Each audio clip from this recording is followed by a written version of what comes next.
Hello, you asked out this question about how to find the probability of f or g given that this is the sample space and event f is these numbers and event g is these numbers.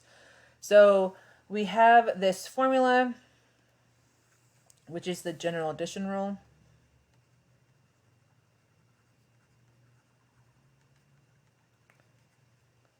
Okay, and this is the general addition rule because we have the probability of being an event f plus the probability of being an event g minus probability of being an event f and g simultaneously.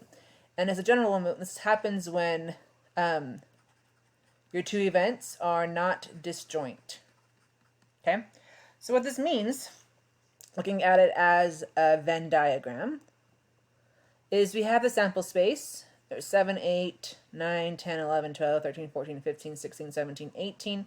And in this box is the entire sample space S. In sample space, event F has numbers 10, 11, 12, 13, 14. In event G, there's 14, 15, 16, 17. And that means that 14 is simultaneously in event F and in event G. So there's some overlap here, okay? Okay. If I did it just from this picture, the probability of F plus the probability of G, my probability of being an F and G, well, we had, this would be the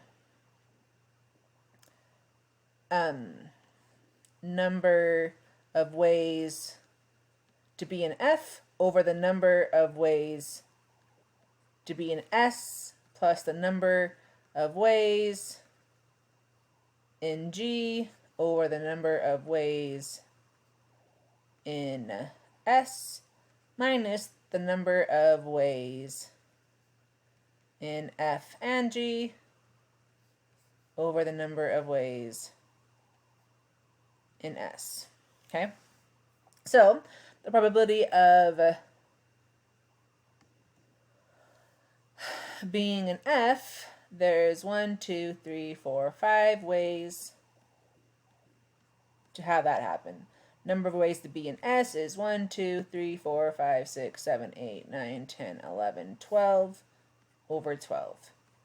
Add this number of ways in G. There is 1, 2, 3, 4 over, again, there's 12 ways in S.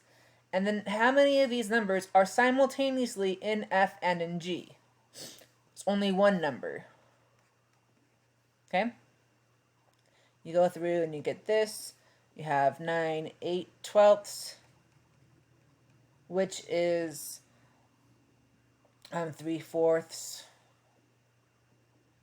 no, 2/3, which is 0.667.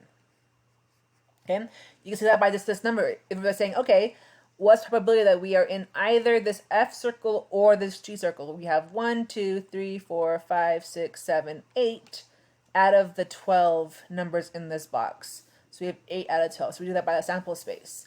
So we had to subtract this off because when we look at the number of ways in F, we count 14 here. This number 14. We have the number of ways that we're in event G, we count 14. So now 14's been counted twice. So this is a way to subtract the double counts. Okay?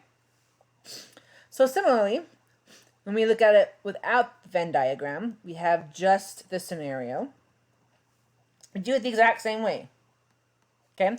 The probability of being an event F, we have 1, 2, 3, 4, 5 ways out of the sample space S, which there are 12 of those. Okay? Same thing. It's still the number of ways in F over the number of ways in S. Then we add that to the number of ways in G, which is 1, 2, 3, 4, over the number of ways in S, which there are 12. Then you have to go through and be like, okay, well, I want to know what numbers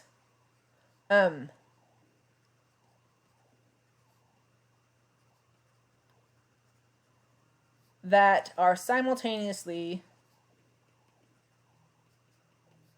in F and G, because those numbers would have been double counted. So we have this 14 that's in both of these numbers. So there's one number out of 12 that would be double counted. Okay? And you were asking how you get that 0.083. This is actually equal to 0.083 approximately. Okay? And that's how you get the answer. Hopefully that helps.